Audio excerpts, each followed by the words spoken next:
సింగరేణిలో ఏదైతే ఇటీవల ప్రకటించిన జూనియర్ అసిస్టెంట్ పోస్టులు ఉన్నాయో అందులో 177 పోస్టులకు గాను కొంతమందికి నియామకము అంటే జాయినింగ్ ఆర్డర్స్ కూడా ఇచ్చి గత నెల 18, 19 తేదీలలో వాళ్ళు ఉద్యోగం కూడా చేసినాక మళ్ళీ ఎన్నికల కోడ్ అని చెప్పి దానిని రద్దు చేసి మీకు మళ్ళీ అపాయింట్మెంట్ ఇస్తామని చెప్పి నేటికి ఇప్పటిదాకా ఇవ్వలేదు.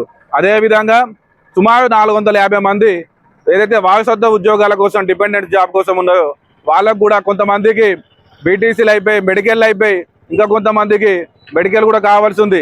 అయినా కూడా ఇప్పటి వరకు ఈ కాంగ్రెస్ పార్టీ అధికారంలోకి వచ్చినాక ఇందిరమ్మ రాజ్యం తీసుకొస్తామని చెప్పి కొత్త ఉద్యోగాలు ఇవ్వకపోగా ఎన్నికల కోడ్ అని చెప్పి సింగరేణిలో ఎన్నికల కోడ్ నిబంధన ఉందని చెప్పి ఎక్కడికక్కడ ఉద్యోగాల ప్రక్రియ ఆఫ్ చేయడం అయితే ఏదైతుందో దాన్ని నిరసిస్తూ ఈ రోజున బహుజన్ సమాజ్ పార్టీ ఆధ్వర్యంలో హెడ్ ఆఫీస్ వద్ద ప్లకార్డ్స్తో నిరసన తెలియడం జరుగుతుంది.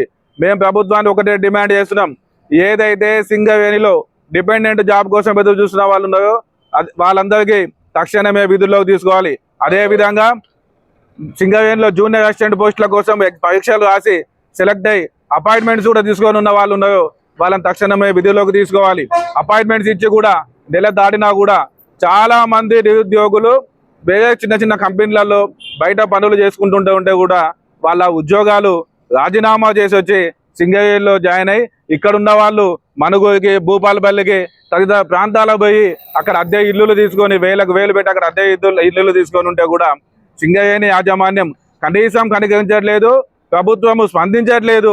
వీళ్ళ పరిస్థితి ఏంటో కూడా ఆగమ్య గోచరంగా ఉన్నా కూడా ఏ నాదుడు కూడా పట్టించుకోకపోవడాన్ని మేము బహుజన్ సమాజ్ పార్టీగా తీవ్రంగా వ్యతిరేకిస్తున్నాం. తక్షణమే ఏదైతే గత నెల వాళ్ళకి 18వ తేదీన అపాయింట్మెంట్ వేసిన ఏదైతుందో మనం చూసుకున్నట్టయితే ఎన్నికల కోడ్ అని చెప్పి ఆఫ్ చేసిళ్ళు. ఎన్నికల కోడ్ డిసెంబర్ 27 తోటే ముగిసింది. డిసెంబర్ 27తో ఎన్నికల కోడ్ ముగిసినా కూడా నేటి వరకు కూడా వాళ్ళకి ఉద్యోగ అవకాశాలు కల్పించకపోవడంలో ఉన్న ఆంతర్యం ఏంటో కూడా ఖచ్చితంగా సీఎంటీ గారు సమాధానం చెప్పాలి.